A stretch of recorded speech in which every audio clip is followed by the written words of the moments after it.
Good evening, everybody. I am Dadbod. Tonight, we are going on podcast style. Lucky you, you do not have to see this ugly mug in this video. All the other ones, you will not be so fortunate. A couple days ago, I saw a post on Twitter that really impressed me, and I wanted to talk about it because it looks like they put a ton of work into this, and it combines two of my favorite things in the world, Super Smash Bros. And Celeste. If you know me, I've been playing Smash Brothers for 20 years now. I got the very first game when it came out in 1999, Smash 64, and the second that Celeste was available to download, I got it on my Nintendo Switch, and I've been playing it ever since. So I'm a big fan of both of those games. So when I saw this, it just triggered some serious hype for me, and I thought we'd get into it. So let's check it out. Before we get started, I think it's really important to give credit where credit is due. Gen Omega and Ruby Star were responsible for the moveset concepts. Gen Omega responsible for the art. The art is really well done. I love it. It's cute. And a link to the tweet is in the description below. I want you guys to check it out. Drop them a follow. See what they got going on. I think you'll be really impressed by what you see here. So let's get to the moveset. Alright, so getting right into smash attacks, as we can see here. I actually really like this idea, it's kind of cool. Madeline's smash attack utilizes the traffic block from Chapter 1 Forsaken City. They rumble in place when being charged and quickly zoom ahead when launched. I think that is actually kind of cool because it could get you some distance as well as some area of attack on your down smash. As you can see, during the down smash, the attack animation, she does a small hop and swings her hands down as the blocks crash downwards, and that could give you attack on either side. And I just really like that. The up smash, I would imagine as you charge it, it could go higher and higher, kind of like how Piranha Plant could do the same thing with his attack. Also the down smash, if an opponent is hit in the air while under the blocks, they'll get spiked. Use that to your advantage, which is really cool. I'd be wondering, and I think it would actually be cool if it had like a burying effect as well in a certain hitbox. So if you get within a certain range, it would just bury you in the ground for a second and kind of set you up for a forward smash or other combo potentials. Now, as for the tilts, I love these. These are awesome. Really well done. F tilt, Madeline swings forward, backwards. One of the bumpers only reacts if actually hits an opponent. Like several other fighter tilts, this move can also be slightly angled. The cool thing about the bumpers in Celeste, as you may know, depending on where you hit the bumper and how fast you are going into the bumper impacts the trajectory that you fly at and the speed in which you fly at. And I'd love to see that mechanic brought into this. That would be really cool. The down tilt is a reference to when Theo breaks open the air vent in Chapter 3. Madeline will pluck a vent from the ground in front of her. The move is very powerful and could be used as a flinching move if timed well. However, the move leaves you vulnerable as Madeline loses some balance after breaking the vent open. I think that's a fun little reference there, and it works. That's what's most important. Up tilt, Madeline holds onto a spring above her head and launches anyone who gets hit by it upwards. I think that could have really good potential for combo coming in as well, and it'd be really fun in team battles too. You'll see in some of the special attacks how that could be paired up pretty nicely. The aerial game is actually really awesome. It utilizes a ton of different mechanics from the game. Up air, you've got Madeline tosses up a blade from Chapter 5 in the Mirror Temple. The blade is multi-hitting and has a fair amount of range, quickly loops back towards Madeline once it reaches its max distance. I really like that because the blade, in Chapter 5, that was a pain in the butt to get through in certain areas. Like, I can't tell you how many times I've died from it. I'd be curious to see how you could affect the speed of it while you're doing it, or if it stays constant. I guess either way would be fine. Your fair is Madeline places a fireball from Chapter 8 in front of her. I think that would be cool. If it were to happen, I would say it would probably have either small range and great damage, or wider range and less damage but maybe a little bit better knockback. Back air, Madeline swings a fist downward and with good timing can meteor smash. I love it. It's very similar to how K. Rool's bear is. Your Nair is Madeline twirls two dust bunnies from Chapter 3. spin around her. I like that. I am a Isabelle player, and that's kind of like how Isabelle's Nair is. And then finally, down air, Madeline swings down an ice ball from Chapter 8 core. This move can also spike an opponent. I like that too. I'd be interested to see what kind of range you could get on that. If it would be something like the hitbox is right there, or if it's something that can actually shoot down and maybe go through stages to get good spikes and things of that nature. All right, the grab game. I love this animation, by the way. It's adorable. For her grab, Madeline summons a bubble from Chapter 4 Golden Ridge to encapsulate a fighter inside. So facing right, the forward throw, bubble launches the fighter about 30 degrees upwards, which would seem to have good combo potential, as well as the up throw. The bubble launches the fighter straight up. As far as back throw, the bubble moves behind Madeline and then launches the fighter about 30 degrees up and to the left, which that's cool. I think I'd like to see if it was going to happen, maybe instead of throwing the fighter upwards, throwing them and kind of spiking them at the ground behind you, and then maybe setting up like something for a back air or something of that nature. Down throw, the bubble slams straight down, causing the fighter to bounce upwards a bit from the ground, which also could do a pretty good combo potential there too. Madeline's jab is a 3-hit combo move. It begins with a kick, then a swing from her bag, and then ends with Madeline quickly coming out to launch an opponent. I actually really like that too. That's sweet. And of course, Madeline's dash attack is, well, a dash. Distance and power is weaker compared to that of her neutral special. Madeline can only dash straight ahead with this move. All right, let's talk specials. I actually really, really love all the ideas that they put forth in here. Really, really cool. So check it out. Neutral special. Madeline can throw a winged strawberry in any direction. The berry follows the player's directional input. Think like the power pellet in Pac-Man's side special. After a bit, the strawberry will lock, float in place. If the button is pressed again, Madeline will dash towards the strawberry and nab it, dealing damage to anyone she dashes into. If the strawberry is idle for too long, it'll shake and zoom upwards, as it does in Celeste. I would like to see, though, if the berry is too far away and you can't dash to it quick enough, maybe it flies away, because obviously that's the point of the flying strawberry, is when you dash, it flies away. I'd also like to see, when you collect it, maybe heal a little bit, kind of how Pac-Man's is, or, if you collect a certain amount of them, it could equal it could go into like a power gauge to have a stronger attack in a special later. And then they also go on to say there's a small chance that the Golden Wing Berry, obtained from completing Chapter 1A without dashing, will be thrown instead. The only difference is that this berry doubles the damage output of the move, including Madeline's dash, which I think is kind of cool, because it could have kind of like the feature how like Luigi's side special can either just shoot you out a little bit or just blast forward, and you're not always expecting that. So I think there's great potential in that too. All right, the side special, Battle and Bash, I love this too. This plays similar to Zelda's down special minus the charge. Madeline sends out Madeline to zoom forward and push away anyone she bashes into. The move can slightly be angled up or down and is handy for edge guarding. Madeline's max distance / damage output decreases if the move is used repeatedly in quick succession, so it's recommended to avoid spamming. I think that's the case with pretty much everything. Down special is the feather trick. Madeline will begin using the feather breathing trick Theo teaches her at the end of Chapter 4, Golden Ridge. Just like in Celeste, the box moves slowly up and down, and the player must keep the feather in that zone by pressing and releasing that button.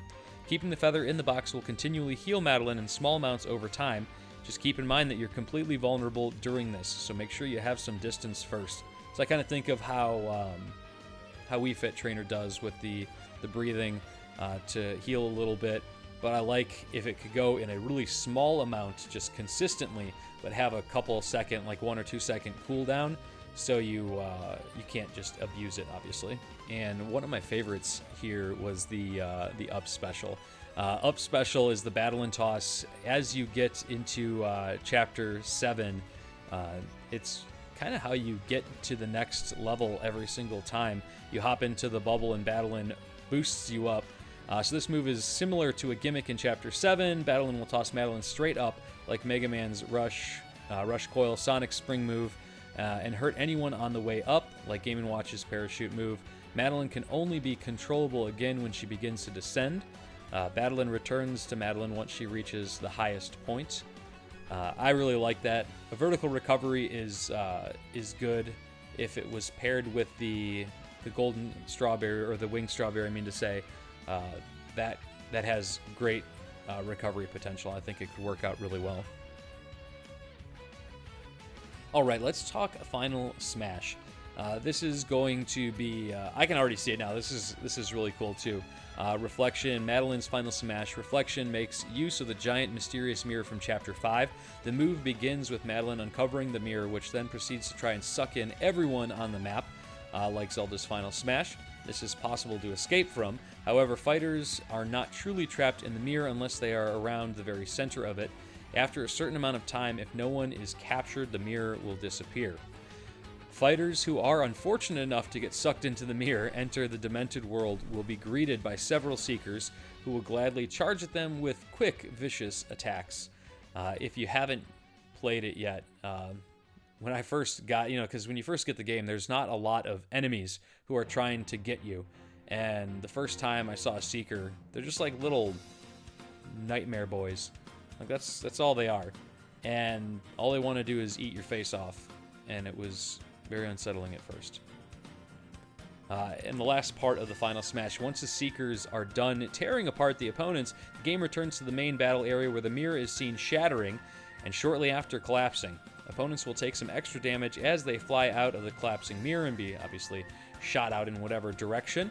If a fighter is trapped in the mirror and they are over 100%, they will instantly KO as the mirror shatters and collapses with them inside. I kind of like that. It's a nice little added touch to it. So let's take a moment and talk about some various animations as far as taunts, idle, death, all that good stuff. So the first is just the U-taunt. So based on the idle animation in Chapter 7, you can see her cracking her knuckles, jog in place. I think that's really funny. Left and right taunt, Madeline comes out from behind and then they happily high-five each other, which I love as well. And then the down taunt, Madeline rests on top of Madeline's head and laughs with her cute little voice.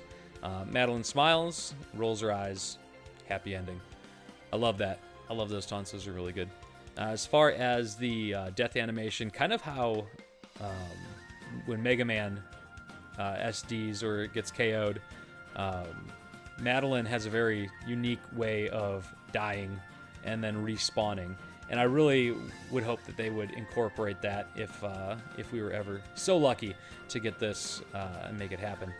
But you can see in the little image there in the top left corner when she dies and respawns, kind of looks like Mega Man's. And then, of course, there's a couple items there for the idol. She does a little sneeze, and it's so adorable. All right, so the victory animation, I really like the way that they put this together. Madeline's victory theme is the chapter complete jingle used in Celeste. Madeline's first victory animation is based on Celeste's epilogue, where she bakes a strawberry pie for all of her friends. In Celeste, the more strawberries a player has collected, the better the pie. This applies to this victory animation as well, which I absolutely love, where the number of strawberries collected using Madeline's neutral special affects the quality of the pie. The numbers needed has been reduced greatly to avoid spamming the move in-game, which is good thinking. So you can see the different pictures, and for those of you who've played Celeste, when you have it, we should have included the picture when you get 0 strawberries, because it's a really disappointing picture, and it's hilarious though. Madeline happily twirls around with the pie in her hand and then holds it out to the viewer.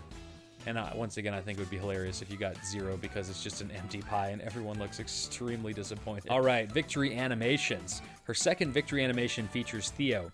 Madeline excitingly runs up to Theo, who is waving to her. He yells, YOLO!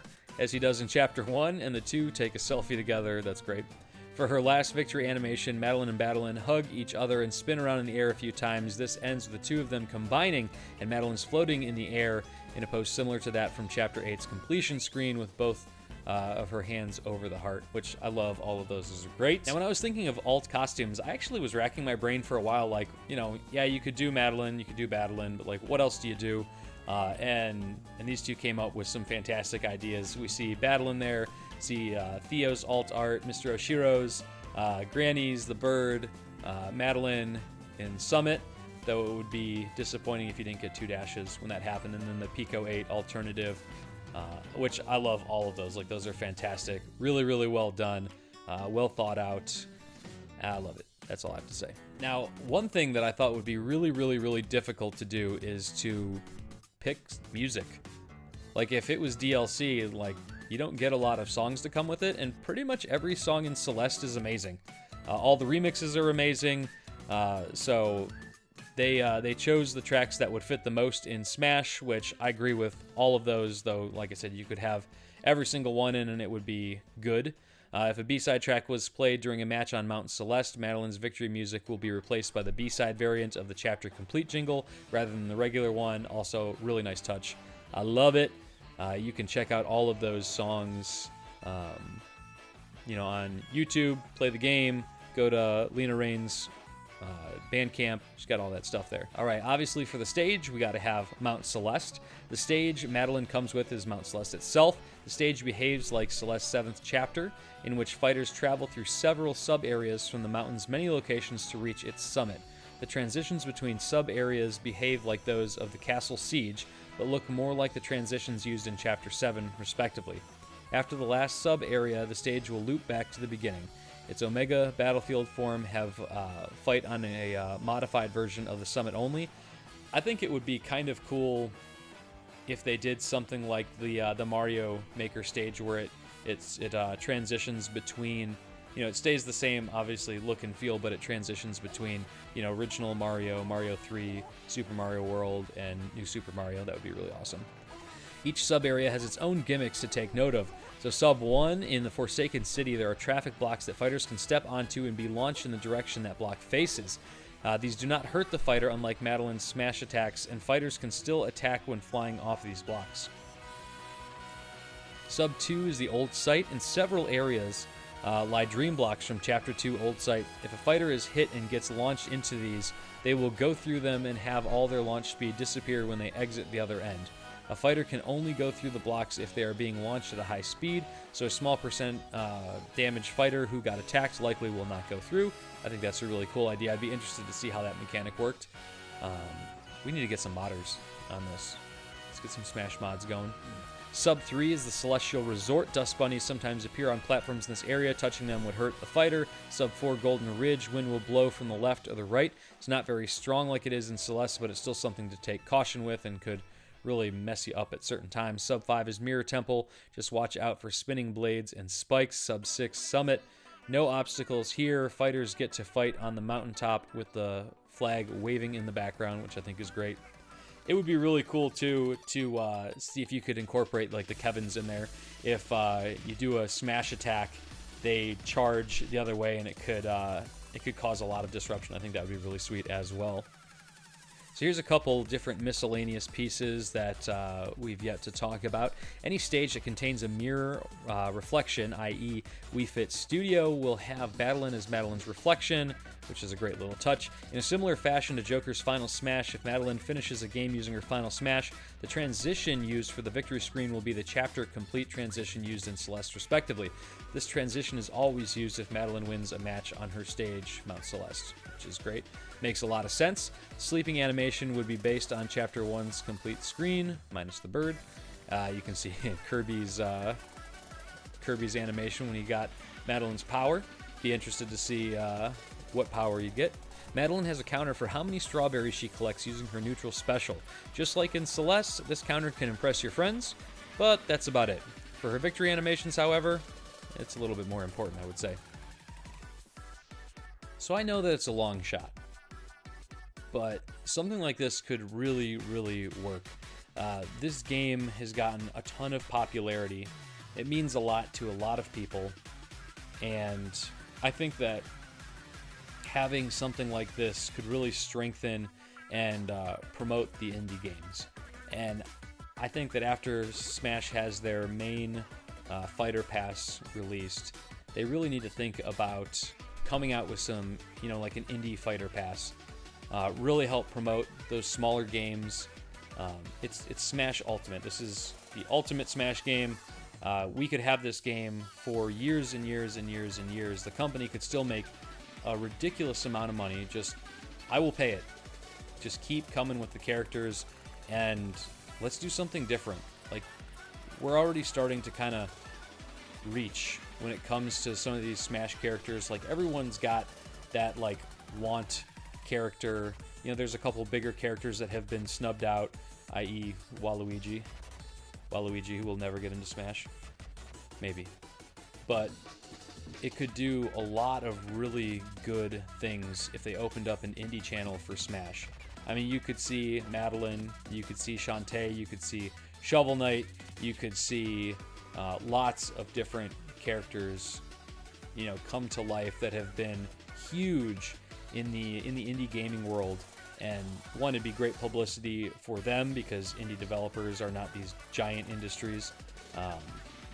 You know, it would go and directly support them, get more interest in a lot of their games, which is awesome. And then I can get the character that I want most in Smash, and that's Madeline. Literally take my money. That's all there is to it. Like, if you can find a way to make that happen. Should we start a petition? I think it might be time to start a Let's Get Madeline in Smash petition. How many signatures do you guys think we could get if we did that? I'd be thinking a decent amount. Let's go. I'm trying to do that. And with that, guys, that is it for me tonight. I hope you enjoyed the new podcast format I'm trying out tonight. Make sure you go check out the tweet. That's all linked in the description below. Give those two some love. Give them a follow. Let me know what you think about it in the comments below on this video.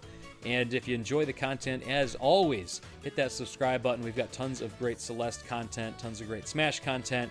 Gonna have a big channel for Animal Crossing, Mario Maker, all kinds of cool stuff here in the near future. Until next time, have a good night.